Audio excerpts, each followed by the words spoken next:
All right, so let's try an example. This is what you would see like on a free response. And I've written this box out, but of course it wouldn't be given here for you already. So I would want you to, like if I was doing an Euler's method problem, I would just set this box up and it keeps me more organized. So it says consider the differential equation. So they gave us the derivative equation.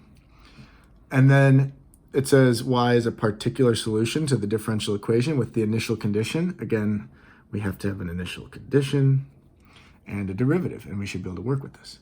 Use Euler's method. So it just straight up will tell you. It's not a question of what method to use or anything like that. It'll be very clear. Euler's. Starting at x equals 0, that's our initial x value.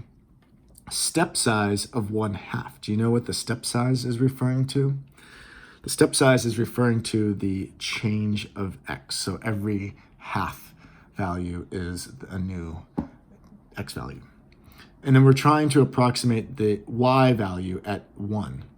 So whatever we're trying, this is a y value. Show the work that leads to your answer. So I'm going to start with my table here is by placing my initial condition of my x is 0 and my y is -2.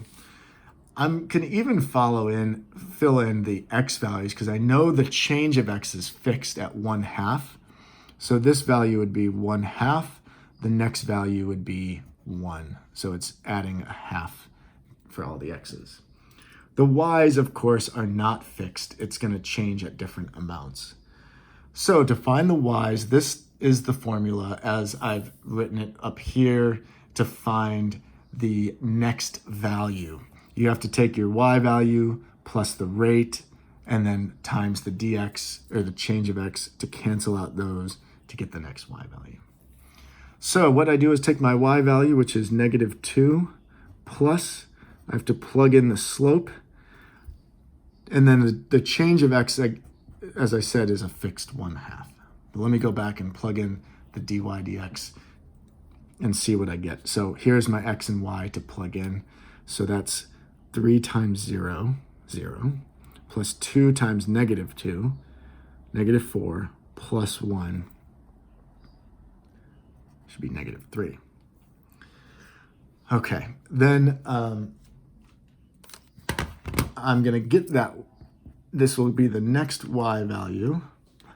So -2 plus -3 times a half. So -3.5 is the next y coordinate, which I'm going to bring down here like so.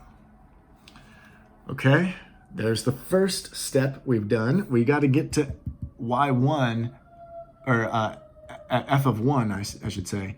I got to get this box. That's what I'm looking for. So I got to do the process again. So I take my y value. Now I take the new y value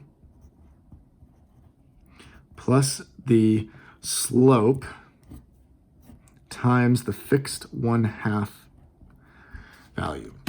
All right, so now I got to find the slope, the dy dx.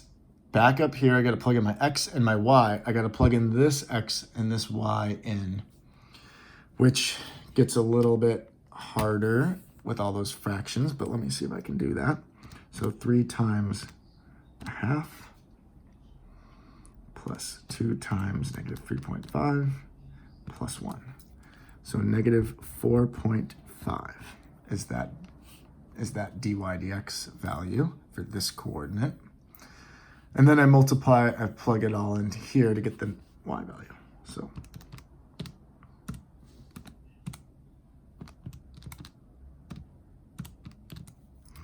and I get -5.75. And that is the next y value then. All right, well, if I did it again, I would be finding the following value down here, which I don't need. So this is my answer then for the approximation at x equals 1, or f of 1. So the final answer is f of 1 is approximately -5.75. Make sure if it's an approximation problem, anytime they use that word approximate, you got to use this symbol. One thing to note is a lot of times on these questions, they will give you the calculator, but sometimes they don't. And I think like this problem, they will potentially expect you to do it without a calculator. And of course, you could do it without simplifying, and it's okay, but just make sure you get all these numbers and stuff right, and you could just leave it, I suppose. But it is kind of important to be able to work well with fractions and stuff.